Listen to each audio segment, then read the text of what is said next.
इस news के sponsor हैं doctor Asadullah Khan English high school and junior college Solapur.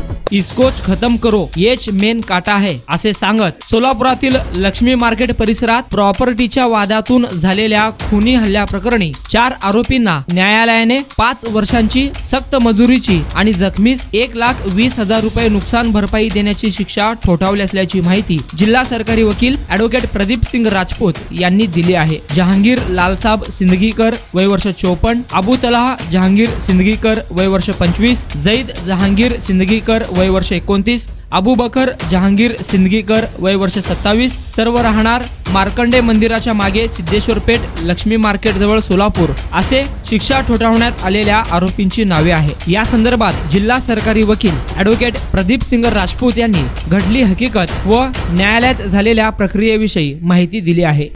खुनाचा प्रयत्न करणारे आरोपी जहांगीर सिंदगीकर, अबू तलहा सिंदगीकर, जैद सिंदगीकर आणि अबू बकर सिंदगीकर राहणार लक्ष्मी मार्केटजवळ सिद्धेश्वर पेठ यांना आज रोजी सोलापुरातील जिल्हा व सत्र न्यायाधीश पांढरे मॅडम यांनी 5 वर्षे सक्त मजुरी आणि 1,20,000 रुपये दंडाची शिक्षा ठोठावलेली आहे।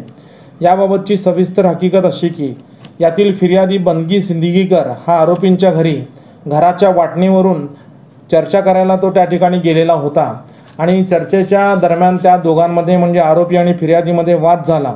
त्यानंतर वाद झाल्यानंतर ते फिर्यादी त्या ठिकाणाहून घरातून बाहेर पडले असता ते एका 10व्याच्या कार्यक्रमाला जाण्यासाठी सांत्वन करण्यासाठी निघाले असता यातील आरोपी क्रमांक 1 जहांगीर सिंदगीकर याने फिर्यादीला उद्देशून म्हणाला की इसकोच खतम करो येच मेन काटा है असे म्हणल्यावर आरोपी क्रमांक 2 अबू तलहा सिंदगीकर यांनी फिर्यादीच्या दोन्ही हाताला घट्ट पकडलं आणि आरोपी नंबर 3 जैद सिंदगीकर यानं फिर्यादीवर तलवारीने वार केला। सदरचा वार फिर्यादीच्या डोक्यावर आणि त्याच्या उजव्या कानाच्या पाठीमागे लागला।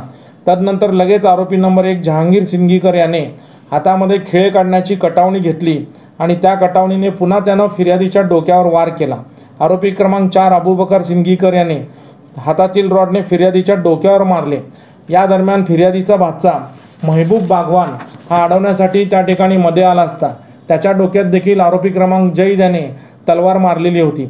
इतर 2 नातेवाईक देखील ही भांडणं सोडवण्यासाठी प्रयत्न केले असता त्या दोन्ही नातेवाईकांना या आरोपींनी लाथाबुक्क्याने मारहाण करून गंभीररित्या जखमी केलेलं होतं। मग यानंतर सदर फिर्यादीने फौजदारचौडी पोलीस स्टेशन ठिकाणी फिर्याद दिली असता आरोपींच्या विरोधात पोलिसांनी सर्व आरोपींच्या विरोधात गुन्हा दाखल करून तपास पूर्ण करून न्यायालयामध्ये दोषारोपपत्र दाखल केलेलं होतं। याच्यामध्ये सरकार पक्षाच्या वतीने एकूण 8 साक्षीदार तपासण्यात आले।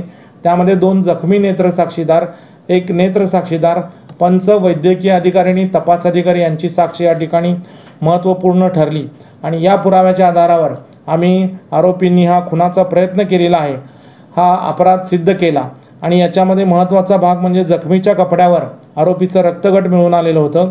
आरोपींनी जाणून बुजून फिर्यादीला ठार मारण्याच्या उद्देशाने जीवघेणा हल्ला त्या ठिकाणी केलेला होता।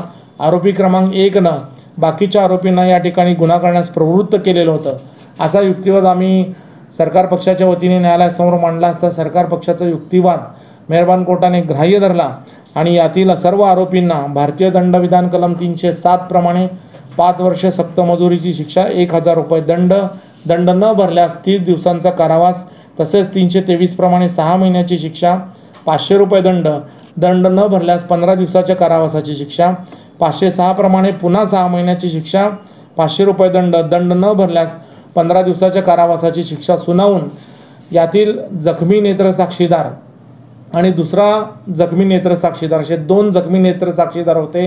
त्यांनी सुरुवातीला सिव्हिल हॉस्पिटलमध्ये उपचार घेतले, त्यानंतर गंगाईमाई हॉस्पिटल या ठिकाणी उपचार घेऊन त्या ठिकाणी त्यांनी आंतररुग्ण पेशंट म्हणून त्या ठिकाणी ॲडमिट होते। त्यांचा उपचारासाठी बराच खर्च झालेला होता म्हणून सरकार पक्षातर्फे नुकसान भरपाई मागण्यात आली।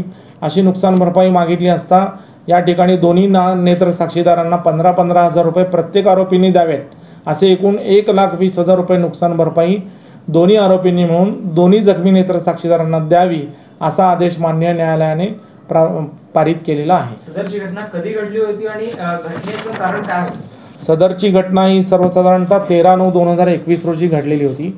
आरोपी आणि फिर्यादी हे जवळचे नातेवाईक आहेत। त्यांच्या दोघांमध्ये घराच्या वाटणीवरून वाद होते आणि त्या वादाच्या ठिणगीतून ही सदरची घटना घडलेली आहे।